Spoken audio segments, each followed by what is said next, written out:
So the second and final heat race of the opening round of this year's Super Sedan State Title out on track. This is the 55th running of the Super Sedan State Title. I was chatting to Tony Briggs before, the Collie Club president, who's been around for a long time, and sort of reminiscing about the cars that used to race in the early days of this event back in the 70s and 80s. Old sort of mono roadcast type stuff like Monaros and old Minis and stuff like that, Ford Cortinas. Purpose-built race cars these days, maximum engine capacity 366 cubic inch. Everyone in the field tonight has a V8 power plant, with the exception of Tristan Green, who was in that last heat race in car 6. He has a 3-litre Toyota engine that is turbocharged. And so if you do elect to run something that's a little bit different away from a V8, you can supercharged or turbocharge these cars. So slightly different engine configuration for the driver of car 6 in that previous heat race, but this is heat 2. 76 Terry Green and Kemble Aylett, your front row 2 veterans. The best presented car, Kyle Larson and Nathan Thiel from Mount Barker, and car 25 from row 2. Phil Barton from Broome in row 3 with Steve Schofield. Dean Trotter from Mount Barker. Rob Knox, who's finished third in this event before, and Ryan Huxtable in car number 25. 9 starters, Morgan. This is heat race number 2. 10 laps of journey for our second heat race of the Super Sedans, and Kemble Aylett got an almighty start. Was it too good, though? The outside line, we did say, it was the best place to be in the thick of that dirt. The green lights have stayed on, and it's all Kemble Aylett who'll take it from Tristan Green as Phil Barton starting to make the trace. So too as well is Terry Green's. That's contact between first and second. Contact, and one almost went upside down.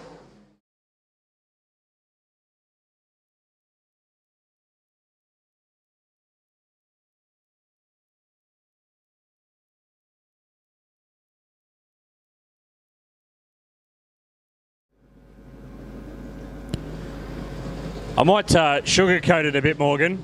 No, I don't. And this is the sugarcoating version. That was pretty awful stuff, what I just witnessed. Very awful.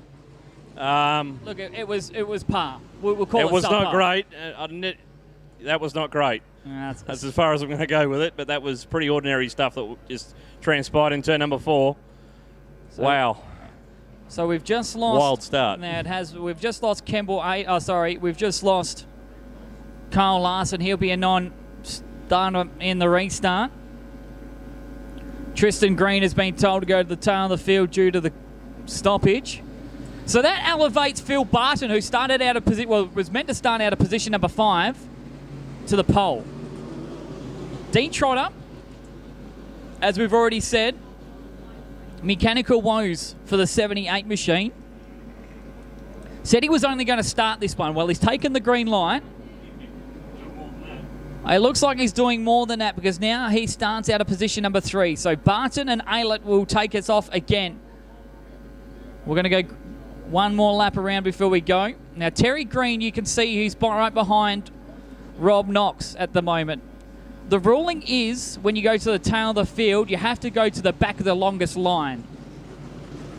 Now, because we've lost one car and we've got a field of 8, he has to go behind Rob Knox.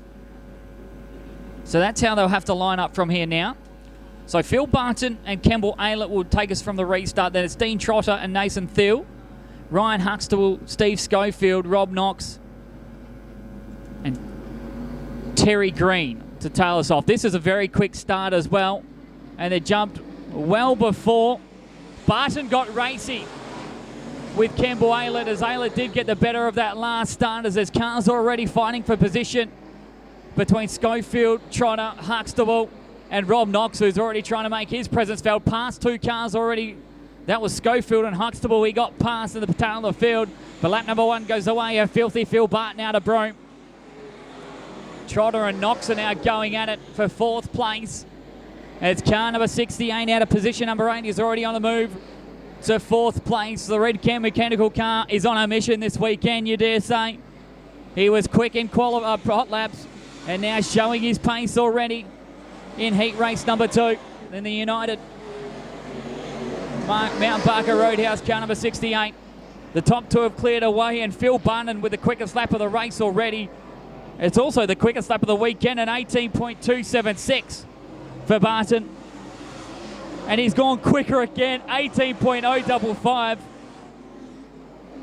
He was meant to start off the front row of the state championship last season of the Make Spoken History Bunbury Speedway. His track records in state titles aren't the best, but this weekend looks like he's trying his best to change all that.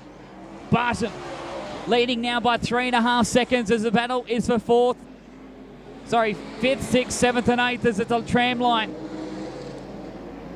between Trotter, Schofield, Huxtable. Schofield was out of shape in front of Huxtable. It was a 23, had to hit the anchors. And Tristan Green right behind them in car number 76. It's all still one man though. Phil Barton. He's opened it up quite dramatically now over Campbell Aylett as Schofield finally gets the better of Trotter. So for Schofield, up into the top 5 and is trying to run the high side as well in car number 22. But it's all one man and a one man only in this one. Car number 36. Phil Barton with 3 to go, leads by the Make Spoken History Collie Speedway straight. So he's trying to get past that of Terry Green. Green being a handful for Barton at the moment. He has to, oh, there's contact and he's in the wall. The race leader's gone into the concrete wall and the leaders has brought out the yellows. Trying to get onto the outside of Terry Green. And that is rotten luck for Phil Barton. 3 laps to go. It's Aylett, Knox, who started out of position number 8 as well. Then it's Steele, Schofield, Trotter and Huxtable. Good bundle of points for these 6 cars remaining with 3 to go. We're underway again in heat race number 2 of the Super Sedans. They're all being calm and running straight to the bottom as Rob Knox, you can feel, has got that hammer down hard. He's right on the back bumper of Campbell Aylett. With 2 to go though, it's a racing 2. Aylett's got the bottom sorted. And Rob Knox is going to have to try something drastic to get past car number 9, who's using the infield and a little bit more to hold his spot ahead of Knox. Aylett's been in this position so many times before. The veteran of Super Sedan Racing will have 1 more lap left to go to hold on in victory in heat race number 1. Knox is right there as well, hoping for a mistake from car number 9. But they happen too far and in between. So he tries the whole hog. No, he won't. He'll play it safe on the bottom wheel, Knox. And heat 2 of the Super Sedans will go the way of Campbell Aylett. Second's Rob Knox. Then it's Nathan Thiel in 3rd. 4th place is Steve Schofield. Ryan Huxtable's in 5th. And Dean Trotter rounding out your field of 6. 7th place will be credited to Phil Bart. 8th place will be Kyle Larson. And a disqualification for Terry Green in car number 76. No all-up time due to the stoppages. The winning margin was 0.01417. And the quickest lap of the race, in fact, goes the way of 18.055 of Phil Barton. Aylett, Knox and Thiel, your top 3 in heat race number 2 of the Super Sedans. And there's parts flying off everywhere. The right side air of the 9 machine has also come off after that contact in the opening laps of that heat race.